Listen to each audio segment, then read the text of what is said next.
हम में से कई लोगों के जीवन में कभी ना कभी ऐसा हुआ होगा जब हमें ऐसा लगा कि काश मैं समय को वापस ले जा पाता, पूरी लगन और ईमानदारी से उस काम को करता जो मैंने नहीं किया।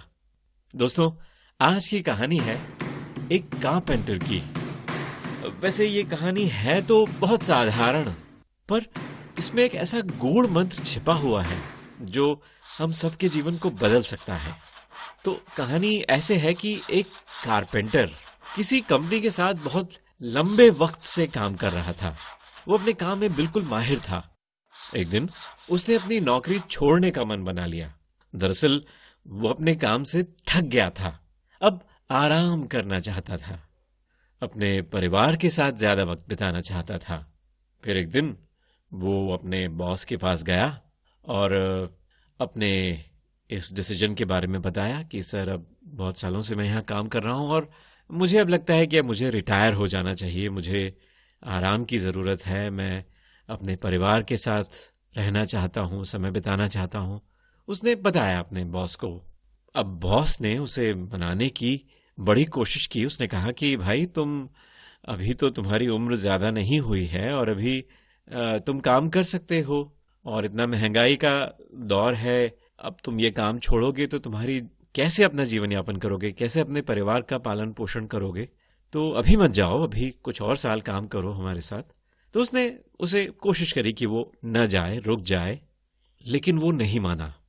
जो कारपेंटर था वो उसकी बात नहीं माना। उसने बोला कि सर, अब मैं थक गया हूं, अब बाकी का वक्त मैं अपने परिवार के साथ ही बिताना चाहता हूं, इसलिए अब मुझे तो इजाजत दीजिए।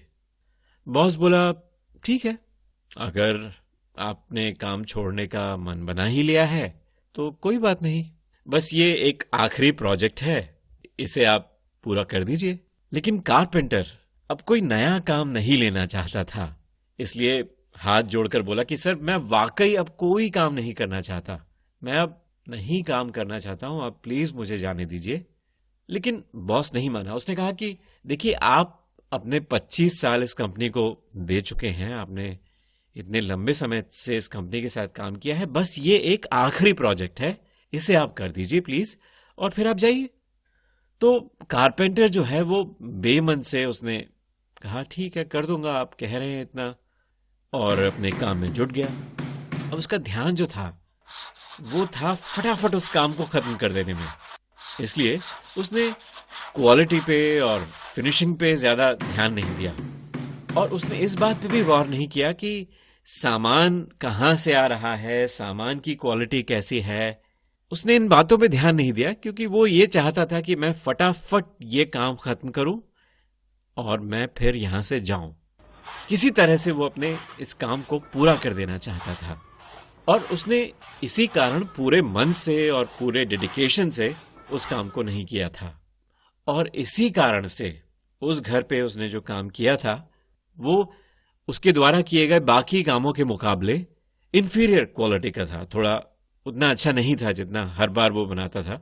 जैसे तैसे कर दिया गया था, और काम पूरा करने के बाद वह अपने बॉस के पास गया और बोला कि सर, ये आखिरी प्रोजेक्ट मैंने पूरा कर दिया है, अब प्लीज मुझे जाने दीजिए। बॉस ने उसे 25 साल की सर्विस के लिए उसे थैंक यू बोला। उसने बताया कि किस तरह से उसने इतनी मेहनत से 25 साल काम किया है और वो बहुत खुश है, और साथ ही साथ भविष्य के लिए शुभकामनाएं भी दी।